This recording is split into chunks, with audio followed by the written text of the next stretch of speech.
तो इस एपिसोड की शुरुआत ठीक वहीं से होती है जहां गरुड़ा वहां से जाते हुए बोलता है तुम गंधर्वा के साथ खेलो। जो देख के एमसी उसकी ओर जाते हुए बोलता है तुम यहाँ से नहीं जा सकते। तभी उसके सामने गंधर्वा आ जाती है और उसके ऊपर साथ ही अटैक कर देती है। एमसी जैसे तैसे करके उसके अटैक को ब्लॉक कर लेता है और बोलता है हालांकि मैं एक वुमेन से फाइट नहीं करना चाहता, लेकिन अगर तुम मुझ पे हमला करोगी तो मैं भी पीछे नहीं हटने वाला। साथ ही वो अपने पंच से उसके ऊपर अटैक कर देता है, लेकिन एमसी का पंच गंधर्वा को टच तक नहीं कर पाता। जो देखकर एमसी काफी ज्यादा हैरान हो जाता है। साथ ही वो घसीटते हुए पीछे की ओर चला जाता है। तभी जोई उसके पास आ जाती है। एमसी बोलता है तुम यहाँ पर क्या कर रही हो। जोई गंधर्वा को देखकर बोलती है आखिरकार वो कौन है। एमसी बोलता है ये मेरी एक्स गर्लफ्रेंड है, मुझे नहीं पता था कि ये इस तरह की निकलेगी, मुझे नहीं पता कि ये सब क्या हो रहा है। तभी जोई बोलती है मास्टर उससे मुझे डील करने दीजिए, अगर हेल्किंग एक वुमेन को पीटेंगे तो लोग आपका मजाक उड़ाएंगे, इसलिए ये मुझे करने दीजिए, मैं इससे डील करती हूँ। साथ ही वो उसके सामने जाकर खड़ा हो जाती है और बोलती है मैं तुम्हें अपने मास्टर को परेशान नहीं करने दूंगी। इसी के साथ सीन शिफ्ट होता है और हमें दूसरी तरफ का सीन दिखाया जाता है जहाँ ईटिंग गोस्ट ने यक्षा को हरा के उसके ऊपर बैठा होता है और बोल रहा होता है तुम्हारे और मेरे बीच का डिफरेंस तुम्हारी सोच से भी बड़े है। यक्षा बोलता है ये कैसे हो सकता है। ईटिंग गोस्ट बोलता है तुमने सोचा होगा कि तुम अपनी हार्डवर्क से इस दुनिया में एक अलग पहचान बना सकते हो, लेकिन लास्ट में पता चलता है कि ये दुनिया तुम्हारे लिए बहुत बड़ी है, ये इतनी बड़ी है कि तुम इसके किनारे तक नहीं देख सकते। साथ ही ईटिंग गोस्ट उसके फेस को पकड़ के उसकी एनर्जी को अब्जॉर्ब करने लगता है। वो दर्द से चिल्ला रहा होता है। इसी के साथ ईटिंग गोस्ट पूरी तरह से उसकी एनर्जी को अब्जॉर्ब कर लेता है और वो मर जाता है। ईटिंग गोस्ट उसकी एनर्जी को खाने के बाद काफी ज्यादा खुश होता है। फिर ईटिंग गोस्ट वहां से जाते हुए बोलता है मुझे जल्दी से मास्टर के पास जाना होगा। फिर वापस से सीन हमें इन दोनों की तरफ का दिखाया जाता है जहाँ जोई बहुत परेशान होती है और बोल रही होती है ये कितना स्ट्रेंज है। साथ ही वो उस पर अटैक करते हुए बोलती है मैं अपने मास्टर को जानती हूँ, लेकिन मुझे ऐसा क्यों फील हो रहा है कि मैं तुम्हें भी जानती हूँ। इसी के साथ वो अपना जोर से पंच गंधर्वा को मारती है, जो खाकर वो पीछे की ओर तेजी से चली जाती है। फिर जोई बोलती है क्या चीज है जो तुमको इतना करेज दे रही है। वहीं सामने गंधर्वा के बॉडी के चारों ओर आग लग गई होती है। जोई बोलती है तुम्हारी हिम्मत कैसे हुई मेरे मास्टर को रोकने की। साथ ही वो पीछे मुड़ के जाने लगती है। तभी उसे आवाज आती है सिस्टर सिस्टर। जो सुनने के बाद वो काफी ज्यादा हैरान होकर पीछे की ओर देखती है जहाँ उस आग में से गंधर्वा बोल रही होती है सिस्टर। जो देखने के बाद जोई भी काफी ज्यादा हैरान हो जाती है। वहीं उस फायर से गंधर्वा के बजाय उसकी सिस्टर वहाँ से पुकार रही होती है। जो देखकर जोई उसके पास जाती है और बोलती है जेनिया तुम यहाँ पर क्या कर रही हो। उसकी सिस्टर रोते हुए बोलती है ये मैं हूँ। तभी उसका फेस चेंज हो जाता है और वापस से वो गंधर्वा बन जाती है। जो देखकर जोई काफी ज्यादा हैरान हो जाती है। तभी गंधर्वा अपना हाथ उसके पेट से आर पार कर देती है। जोई उसे पंच मार के खुद से दूर करती है। साथ ही जोई अपने पेट को पकड़ के बोलती है आखिरकार तुम हो कौन। गंधर्वा बोलती है कौन जानता है, शायद मैं उसकी एक्स गर्लफ्रेंड हूँ या फिर शायद मैं तुम्हारी छोटी बहन हूँ, लेकिन अभी के समय में गंधर्वा हूँ। ये सुन के जोई गुस्से से रोते हुए बोलती है इस तरह देख के लगता है कि मैंने उस बास्टर को काफी आसानी से मरने दिया। जोई बेरियन की बात कर रही है। साथ ही वो दोनों एक दूसरे पे अटैक कर देती हैं। जिसके बाद हम एमसी को देखते हैं जो कि चलते चलते आगे की ओर आ गया होता है जहाँ पर बहुत सारी लड़कियों की डेड बॉडी को प्रिजन कर रखा होता है। वहीं सामने हैरिस भी खड़ा होता है और बोल रहा होता है अनएक्सपेक्टेड तुम यहाँ तक पहुँच गए। एमसी बोलता है मैंने ऐसा कभी भी नहीं सोचा था, मैं बस यहाँ पर जोई के पेरेंट्स को ढूंढने के लिए आया था और पता नहीं मैं कैसे इस तरह के ट्रबल में फंस गया। हैरिस बोलता है क्या अब तुमको रिग्रेट हो रहा है। एमसी बोलता है नहीं इसका बिल्कुल उल्टा, मैं बहुत लकी फील कर रहा हूँ जो मैं यहाँ तक पहुँच पाया। यहाँ के हर कॉर्नर से चीखने चिल्लाने की आवाज आ रही है। वहीं हम देखते हैं बहुत सारे गोश्त जो कि चिल्ला रहे होते हैं प्लीज हमारी कोई मदद करो। कोई बोल रहा होता है प्लीज हमें कोई बचाओ, हमें बहुत ज्यादा दर्द हो रहा है। इन सब आवाजों को सुनकर एमसी बहुत ज्यादा गुस्से से बोलता है तुम्हारी हिम्मत कैसे हुई इस तरह लोगों के लाइफ से खेलने की। ये सुन के किनारा हंसने लगता है और साथ ही एमसी के पैरों के नीचे फॉर्मेशन एक्टिवेट कर देता है। जो देखकर एमसी काफी ज्यादा हैरान हो जाता है। किनारा बोलता है इतना एरोगेंट मत हो। वहीं उस फॉर्मेशन के कारण एमसी की बॉडी से एनर्जी निकलने लगती है। एमसी बोल रहा होता है तुम डैमेड बास्टर्ड। हैरिस बोलता है स्ट्रगल मत करो, ये एब्जॉर्बिंग इन एंड यांग की जगह है, तुम कुछ भी कर लो ये सब व्यर्थ है। किनारा बोलता है तो बस अच्छे बने रहो और हमें इसे पूरा करते हुए देखो। साथ ही वो उस फॉर्मेशन को पूरी तरह से एक्टिवेट कर देता है। वहीं एमसी की एनर्जी हैरिस की बॉडी में तेजी से जाने लगती है। वहीं हैरिस बहुत तेज से चिल्ला रहा होता है और एमसी गुस्से से इनको गालियां दे रहा होता है। फिर वापस ये सीन शिफ्ट होता है और हमें इन दोनों का तरफ का सीन दिखाया जाता है जहाँ ये दोनों अभी भी फाइट कर रही होती है। गंधर्वा बोलती है तुम्हारी अटैक बहुत ज्यादा वीक है, क्या ये सब तुम्हारी सिस्टर की वजह से है। साथ ही वो अपना रूप चेंज करके जोई के सिस्टर का रूप ले लेती है। जो देखकर जोई गुस्से से बोलती है तुम अपनी बकवास बंद करो, हो। साथ ही उसके ऊपर अटैक करने के लिए बनने लगती है और बोलती है तुम मेरी सिस्टर नहीं हो, तुम सिर्फ मेरी सिस्टर की तरह दिख रही हो। गंधर्वा उसके अटैक को अपने पंखे की मदद से रोकते हुए बोलती है तुम इतनी आसानी से गुस्सा कैसे हो जा रही हो, लेकिन तुम इसके बारे में कुछ नहीं कर सकती। साथ ही वो जोई को किक मार के उड़ा देती है, जिसके बाद वो अपनी एनर्जी से बहुत सारे एरो बना लेती है और बोलती है अब तुम सीधे हेल में जाओ। साथ ही वो एरो जुई पर शूट कर देती है, जो कि जुई के शरीर में जाके धंस जाती है। साथ ही जुई दर्द से चिल्लाती है, जो देख गंधर्वा बोलती है ऐसा लगता है कि तुम इतनी भी ज्यादा यूजलेस नहीं हो। तभी जुई तेजी से उसके पीछे आके बोलती है तुम मेरे बारे में क्या सोचती हो कि मैं कौन हूँ। वहीं उसे अपने पीछे देखकर गंधर्वा भी काफी ज्यादा हैरान होती है। साथ ही वो पीछे मुड़ के जुई पर एक किक मारती है, लेकिन जुई उसके किक को डॉज करके अपने हाथ में एनर्जी गैदर करके उसके ऊपर अटैक करते हुए बोलती है मैं मास्टर हेल किंग की सबऑर्डिनेट हूँ। वहीं गंधर्वा इस अटैक को देखकर काफी ज्यादा घबरा गई होती है। इसी के साथ सीन एमसी पर शिफ्ट होता है, जहाँ एमसी उस फॉर्मेशन से निकलने के लिए काफी ज्यादा स्ट्रगल कर रहा होता है। जो देख हैरिस बोल रहा होता है तुम जो स्ट्रगल कर रहे हो वो मुझे मेरे गोल्स को जल्दी से अचीव करने में मदद कर रहा है, तुम ये सब शांति से देखने के अलावा कुछ भी नहीं कर सकते। एमसी चिल्लाते हुए बोलता है तुम्हें क्या लगता है कि तुम मुझे इस तरह से ट्रैप कर सकते हो। हैरिस बोलता है ऐसा है तो तुम अपना स्ट्रगल जारी रख सकते हो। फिर हमें जोई की तरफ का सीन दिखाया जाता है, जहाँ जोई ने गंधर्वा के ऊपर अटैक कर दिया होता है। जो देख गंधर्वा जोई के सिस्टर का रूप लेकर रोते हुए बोलती है सिस्टर प्लीज मुझे जाने दो, सिस्टर मुझे दर्द हो रहा है। वहीं ये सब देखकर जोई भी काफी ज्यादा इमोशनल होती है, पर वो अपने दिल पर पत्थर रख के गंधर्वा को मार देती है, जिसके बाद वो उदास होकर वहीं नीचे बैठ जाती है और सॉरी बोलती है। साथ ही वो चिल्लाते हुए बोलती है मैं उन कमीनों में से किसी को भी नहीं छोड़ूंगी। तभी वहाँ ईटिंग गोस्ट आते हुए बोलता है वेल लगता है तुमने भी अपना काम पूरा कर दिया। लेकिन जो इसका कोई जवाब नहीं देती और बस शांति से वहीं बैठी होती है। जो देख ईटिंग गोस्ट को भी कुछ समझ नहीं आ रहा होता। साथ ही वो जोई को चेक करने लगता है और फिर कुछ सोचता है और तभी उसके दिमाग की बत्ती जलती है। वो अपने चैन से जोई को पकड़ के ले जाते हुए बोलता है चलो चलकर अब मास्टर को ढूंढे। फिर हम किनारा को देखते हैं, जो कि बहुत ज्यादा हैरान होता है और चिल्लाते हुए बोल रहा होता है गंधर्वा भी मारी गई। ये सुन हैरिस बोलता है तुम बस लिंक को स्टेबलाइज रखो और कुछ भी मत सोचो। वहीं उसके सामने एक लड़की की डेड बॉडी होती है और हैरिस लोगों के सोल को सैक्रिफाइस करके इसे जिंदा करने की कोशिश कर रहा है। शायद से ये उसकी लवर हो सकती है या फिर सिस्टर भी हो सकती है। फिर हैरिस बोलता है वो सिर्फ एक डिफेक्टिव प्रोडक्ट थी जो तुमने मेरा ट्रस्ट जीतने के लिए बनाया था। क्या ये स्ट्रेंज है कि तुम उसे हारते हुए देख रहे हो। तभी एमसी बोलता है ये सब स्ट्रेंज नहीं है, वो मेरी सबऑर्डिनेट है। तभी किनारा एमसी को फॉर्मेशन की मदद से पेन देता है, जिससे एमसी दर्द से चिल्लाता है। किनारा बोलता है लेकिन लीडर के रूप में तुम वो उसके लिए वर्दी नहीं हो। जो सुन के एमसी को बहुत गुस्सा आता है। वो चिल्लाते हुए बोलता है तुम ओल्ड बास्टर, मुझे एक बार निकलने दो, मैं तुम्हें नहीं छोड़ूंगा। बास्टर मैं यहाँ हूँ, आओ और मुझसे फाइट करो, मुझे फ्री करो और मुझसे एक प्रॉपर फाइट करो।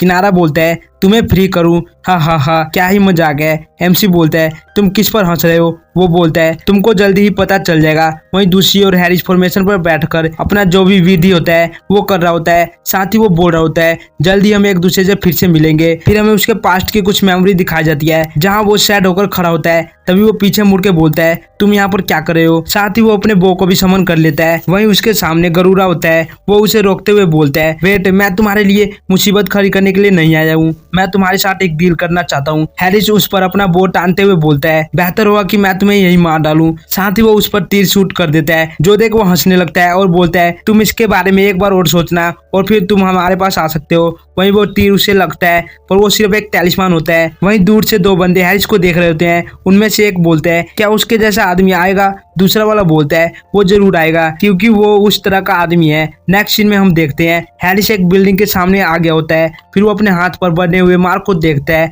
और फिर उसके अंदर चला जाता है। वही अंदर वो एक आदमी के सामने खड़ा होता है। तभी पीछे से गरुड़ा बोलता है तो तुम यहाँ पर आ ही गए। हैरिस बोलता है तुम किस चीज का डील करना चाहते हो। गरुड़ा हंसते हुए बोलता है तुम सच में उस वुमेन से प्यार करते हो, ऐसा लगता है कि मुझे तुमको रूल सिखाने की जरूरत है। साथ ही वो हैरिस पर अटैक कर देता है। हैरिस भी अपने बो को समन करके उस पर काउंटर अटैक कर देता है। दोनों का अटैक एक दूसरे से टकराता है और वहां पर एक ब्लास्ट होता है। तभी उनके सामने बैठा पर्सन चिल्ला के बोलता है बस बहुत हुआ, ये तुम्हारे लिए फाइट करने की कोई जगह नहीं है। इसी के साथ हमें इस पर्सन के बारे में बताया जाता है ये साउथ ओशन के 3 मास्टर में से एक है और इसका नाम मेडिसिन मास्टर लिउजी है। तभी गरुड़ा बोलता है वेल ऐसा लगता है कि हम अभी ये पता नहीं लगा पाएंगे कि सबसे बेस्ट कौन है। फिर लिउली हैरिस से बोलता है क्या तुम यहाँ आने का रीजन जानते हो। हैरिस बोलता है मुझे बताओ, मैं उसे कैसे बचा सकता हूँ। लिउजी बताता है 6 रियल्म का रिकार्नेशन पूर्व निर्धारित है, केवल हेल में रहने वाला ही लाइफ और डेथ को डिसाइड कर सकता है। ये सुन के हैरिस लियूजी पर धनुष तान के बोलता है, अगर तुमने मुझे यहाँ केवल यही बताने के लिए बुलाया है तो मैं तुम्हें नहीं छोड़ूंगा। तभी लियूली बोलता है, उसे नहीं बचाया जा सकता। ये सुन के हैरिस बोलता है, तो तुम अब हेल में जाओ। साथ ही वो उस पर अटैक करने ही वाला होता है कि तभी लियूली बोलता है, हमें उसे वापस जीवन में लाने की जरूरत है, तुम गरुड़ा के साथ जाओ, वो तुमको इसके बारे में सभी डिटेल बता देगा। ये सुन के हैरिस गरुड़ा की ओर देखता है, वहीं गरुड़ा स्माइल कर रहा होता है। इसी के साथ वो दोनों वहां से जाने लगते हैं। वहीं गरुड़ा बोल रहा होता है, तुम स्काईबो नाम के बारे में क्या सोचते हो, जो उसकी डेथ के बाद बदल गया था। और गाइस मैं आपको बता दूं, जो हैरिस का धनुष है उसका पहले नाम कुछ और था, लेकिन उस लड़की के मरने के बाद हैरिस ने इसका नाम स्काईबो रख दिया है। हैरिस बोलता है, मुझे उस समय उसे बचा ना पाने का कभी रिग्रेट नहीं हुआ। मैंने वुमेन गोस्ट को मार के 17 बच्चों को बचाया, और अगर मुझे फिर से चोज करना पड़ा तो भी मैं उसे नहीं बचाऊंगा। गरुड़ा बोलता है, सच में? तो तुम यहाँ पर क्यों आए हो? हैरिस बोलता है, क्योंकि मैं उसे बचाना चाहता हूँ। ये सुन के गरुड़ा जोर जोर से हंसने लगता है और बोलता है, तुम सचमुच इंटरेस्टिंग पर्सन हो। इसी के साथ वो दोनों एक कमरे में आ जाते हैं जहाँ एमसी की एक्स गर्लफ्रेंड की डेड बॉडी पड़ी होती है। उसे देख हैरिस पूछता है, तुमको ये वुमेन की बॉडी कहाँ से मिली? गरुड़ा बोलता है, ये वही लड़की है जिसके बारे में मैंने पहले तुमको बताया था। अनफॉर्चुनेटली इसका कार एक्सीडेंट में मौत हो गया। साथ ही वो अपने हाथ में एक लड़की की सोल निकाल के बोलता है, लेकिन ये भी अच्छा है क्योंकि मैं तुमको कुछ बेहतर दिखा पाऊंगा। देखो, ये उन दो बहनों में से सबसे छोटी बहन की सोल है जिसे बेरिया ने मार डाला था। और गाइस ये जोई की सिस्टर की बात कर रहा है। साथ ही वो उस सोल को एमसी की एक्स गर्लफ्रेंड की बॉडी में डाल के रिकार्नेशन स्पेल का यूज करते हैं, जिससे वो सोल उसकी बॉडी के साथ फ्यूज होने लगती है। जो देख हैरिस भी काफी ज्यादा हैरान होता है। जिसके बाद गंधर्वा उठकर उनके सामने खड़ी हो जाती है। हैरिस बोलता है, क्या ये वापिस से जिंदा हो गई? गरुड़ा एक इविल सी स्माइल करते हुए बोलता है, तो चलो अब दिल के बारे में बात करते हैं। नेक्स्ट सीन में हम देखते हैं एक बंदे को तीर आकर लगती है और ये तीर हैरिस ने मारा होता है। तभी गरुड़ा उसके पीछे से बोलता है, किल करके तुम्हें कैसा फील हो रहा है? हैरिस वहां से जाते हुए बोलता है, वो मरना डिजर्व करता है। वहीं पीछे गरुड़ा एक इविल से स्माइल करते हुए बोलता है, ठीक है, शायद मुझे इसे अलग तरीके से रखना चाहिए। मुझे पता है दूसरे लोगों के ऑर्डर पर किल करने पर कैसा फील होता है। ऐसा ही करके हैरिस काफी लोगों को मारता है। नेक्स्ट सीन में हम देखते हैं बेरियन हैरिस हो रहा होता है, अब से तुम मेरे आदमी हो, मैं जिसे तुमको मारने के लिए कहूंगा तुम्हें उसे मारना है। वहीं ये सब गरुड़ा देखकर मजे ले रहा होता है। जिसके बाद हैरिस वहां से चला जाता है। फिर हम देखते हैं वो एक कपल के पास आ गया होता है। वो दोनों उसे छोड़ने के लिए भीख मांग रहे होते हैं, पर हैरिस उन दोनों को मार देता है। नेक्स्ट में हैरिस गुस्से से चिल्लाते हुए बोल रहा होता है, मैंने तुमको लड़के को मारने को कहा था और लड़की को मेरे पास लाने के लिए कहा था, और तुमने उन दोनों को ही मार दिया। हैरिस बोलता है, मुझे मत बताओ कि कैसे ऑपरेट करना है। इतना बोलकर वो वहां से जाने लगता है। वहीं बेरियन गुस्से से चिल्लाते हुए बोल रहा होता है, बास्टर्ड यहाँ वापिस आओ। फिर हम देखते हैं हैरिस और गरुड़ा आमने सामने खड़े होते हैं और वो दोनों फाइट करने के लिए तैयार होते हैं। गरुड़ा बोलता है, लगता है मुझे तुमको एक लेसन सिखाना होगा। हैरिस बोलता है, मेरे सामने से हट जाओ। गरुड़ा बोलता है, सामने से हट जाऊं? तुमको क्या लगता है कि तुम कौन हो? नेक्स्ट सीन में हम देखते हैं कि गरुड़ा ने हैरिस को हरा दिया होता है। हैरिस बोल रहा होता है, ऐसा कैसे हो सकता है? गरुड़ा बोलता है, अभी तुम मुझसे ऑर्डर प्राप्त करने के योग्य भी नहीं हो। साथ ही गरुड़ा वहां से जाते हुए बोलता है, हम तैयारी शुरू कर सकते हैं, क्या तुमको किसी की मदद की जरूरत है? वहीं हैरिस की हालत खराब होती है। वो रोते हुए बोलता है, नहीं, मैं ये खुद से करूंगा। ये सुन के गरुड़ा हंसते हुए बोलता है, फिर मैं shooting the sun magic arrow के साथ तुम्हारे आउटस्टैंडिंग परफॉर्मेंस के लिए वेट कर रहा हूँ। मुझे आशा है कि तुम इसे कर पाओगे। इसी के साथ सीन प्रेजेंट में आता है जहाँ लोगों की सोल दर्द से चिल्ला रही होती है, नहीं प्लीज मुझे जाने दो, बहुत दर्द हो रहा है, कोई हमें बचाओ। वहीं हैरिस अपने मन में बोल रहा होता है, तुम वेट करो, मैं तुमको बचाऊंगा। गाइस हैरिस कोई उन सोल की बात नहीं कर रहा, वो उस लड़की की बात कर रहा है। वहीं ये सब देखकर एमसी बोलता है, वहीं ये सब देखकर एमसी चिल्लाते हुए बोलता है, क्या तुमको पता है कि तुम क्या कर रहे हो हैरिस? इस पर हैरिस कुछ नहीं बोलता। किनारा बोलता है, भूल जाओ, ऑफ कोर्स उसको पता है कि वो क्या कर रहा है। एमसी हैरिस से बोलता है, मुझे तुम कोई बुरे पर्सन नहीं लगते। हैरिस बोलता है, तुम मुझे नहीं जानते। तभी एमसी चिल्लाने लगता है, फिनिश, हाँ ये फिनिश हो गया। जो सुनकर किनारा एमसी की ओर देखता है और काफी ज्यादा हैरान हो जाता है। वहीं हम अपने एमसी को देखते हैं, उसका न्यू लुक जो कि पहले से भी काफी ज्यादा खतरनाक दिख रहा होता है। साथ ही वो बोल रहा होता है, तुमने एक बहुत बड़ा मिस्टेक किया है। वहीं अपने एमसी को देख किनारा बोलता है, आखिरकार ये क्या है? एमसी बोलता है, ये वही है जो कि तुम्हारी आज मौत बनने वाली है। साथ ही एमसी उसके फॉर्मेशन को तोड़ देता है, जिससे किनारा को बैकलेस लगता है और उसके आंख, मुंह, नाक से खून निकलने लगता है। वो चिल्लाते हुए बोलता है, मेरी आंख। एमसी बोलता है, लालच एक बुरी बला है। तभी हैरिस बोलता है, तुम किनारा के मैजिक एरे से आजाद कैसे हो गए?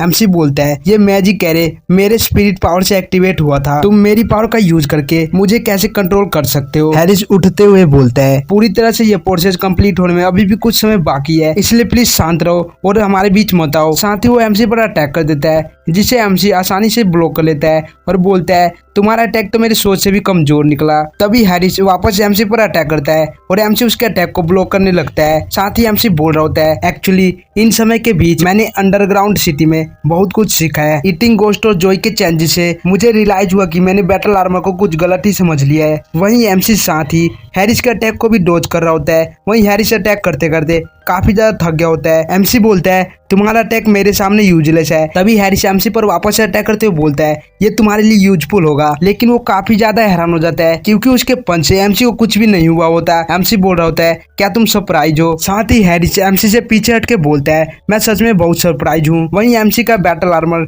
और भी ज्यादा एडवांस हो जाता है। वहीं एमसी बोल रहा होता है, ये बैटल आर्मर तो मेरे एक्सपेक्टेशन से भी ज्यादा इफेक्टिव है। इस बैटल आर्मर का यूज डिफेंस के लिए किया जाता है। जब तक मैंने ये पहन रखा है तो मुझे हार्म नहीं कर सकते। वहीं हैरिस तेजी से एमसी पर अटैक कर रहा होता है पर उसके अटैक का एमसी पर कुछ भी फर्क नहीं पड़ रहा होता है। जो देख हैरिस हैरान होकर बोल रहा होता है, तुम्हारे एक्सप्लेनेशन से मुझे एक बात समझ में आती है कि तुम्हारा बैटल आर्मर काफी ज्यादा शानदार है, लेकिन तुम्हारा ये टर्टल आर्मर मुझे कैसे रोक सकता है? एमसी बोलता है, तो फिर तुम ध्यान से देखो। और एमसी तेजी से आके हैरिस के पेट पर एक पंच मारता है। जो देख हैरिस बोलता है, ये स्पीड और ये पावर। साथ ही वो पंच खा के हैरिस के मुंह से खून निकलने लगता है और वो पीछे जाकर गिरता है। एमसी बोलता है, क्या अब तुम समझ गए कि ये बैटल आर्मर तुमको कैसे रोक सकता है? वहीं वो पंच खा के हैरिस की हालत खराब हो गई होती है। इसी के साथ एमसी बोलता है, ये तो सिर्फ एक छोटा सा हमला था, अब ये यहाँ के भूतों का गुस्सा है, ये लाइफ का काउंटर अटैक है। साथ ही वो अपने हाथ में फायर समन करके हैरिस पर अटैक कर देता है, जिसे रोकने में हैरिस को भी काफी ज्यादा प्रॉब्लम हो रही होती है, पर वो जैसे तैसे करके इसे रोकने में कामयाब हो जाता है। एमसी बोलता है, क्या तुम वास्तव में इसे रोकने में कामयाब हो गए हो? ऐसा लगता है कि अभी भी तुम्हारे पास कुछ स्किल बची हुई है। तभी हैरिस अपना बो समन करके एमसी पर एक एरो शूट करता है, जिसे एमसी आसानी से डोज कर लेता है। हैरिस बोलता है, मैं तुमको मुझे रोकने नहीं दूंगा। एमसी बोलता है, तो फिर मुझे माफी मांगनी होगी कि तुम ऐसा नहीं कर सकते। साथ ही एमसी तेजी से जाके हैरिस के पेट पर जोर से एक पंच मारता है, जिससे हैरिस की हालत और भी ज्यादा खराब हो जाती है और वो वहीं नीचे गिर जाता है। जिसके बाद एमसी चलते हुए उस लड़की के ग्लास के पास आके बोलता है, ये लड़की तुम्हारे लिए बहुत इंपॉर्टेंट है ना? लेकिन तुम्हारी ये गलतियां करने का कारण भी यही है। अब तुम्हारी गलतियों को खत्म करने का समय आ गया है। इतना बोल के एमसी उस ग्लास पर अटैक करने के लिए जाने लगता है जिसमें वो लड़की होती है, लेकिन तभी उसके सामने हैरिस आ जाता है। जो देख एमसी हैरान हो जाता है। साथ ही हैरिस अपने पावर को रिलीज करते हुए चिल्ला के बोलता है, यहाँ से दूर हट जाओ। साथ ही वो अपने बो को समन करके बोलता है, मेरे रहते तुम इसे हार्म नहीं कर सकते, मैं स्काई बो हैरिस हूँ। तभी पीछे से कोई उसका नाम पुकारता है,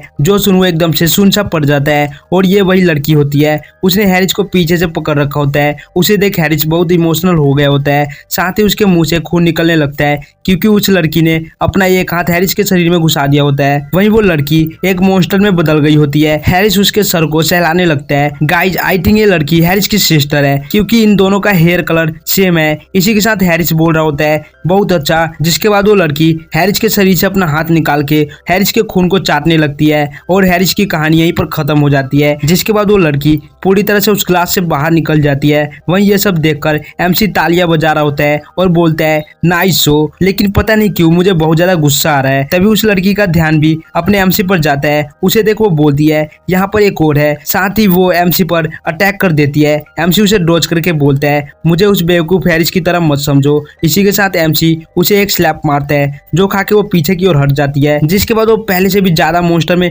ट्रांसफर हो जाती है और वो वापस एमसी पर अटैक कर देती है। पर एमसी आसानी से उसके हाथ को पकड़ के अपना पंच उसके फेस पर मारने ही जा रहा होता है। पर तभी एकदम से वो अपना पंच उसके फेस के पास रोक के हंसते हुए बोलता है, मैं भूल गया था, एक वुमेन के फेस पर नहीं मारना चाहिए। जिसके बाद वो उसके पैर पर मार के नीचे गिरा देता है और वो लड़की वहीं पर बेहोश हो जाती है और साथ ही वो अपने नॉर्मल फॉर्म में आ जाती है। और यहीं पे आज के एपिसोड को खत्म करते हैं। मिलते हैं नेक्स्ट एपिसोड में, तब तक के लिए बाय बाय। और जिसने भी अभी तक चैनल को सब्सक्राइब नहीं किया वो भी कर लेना गाइस।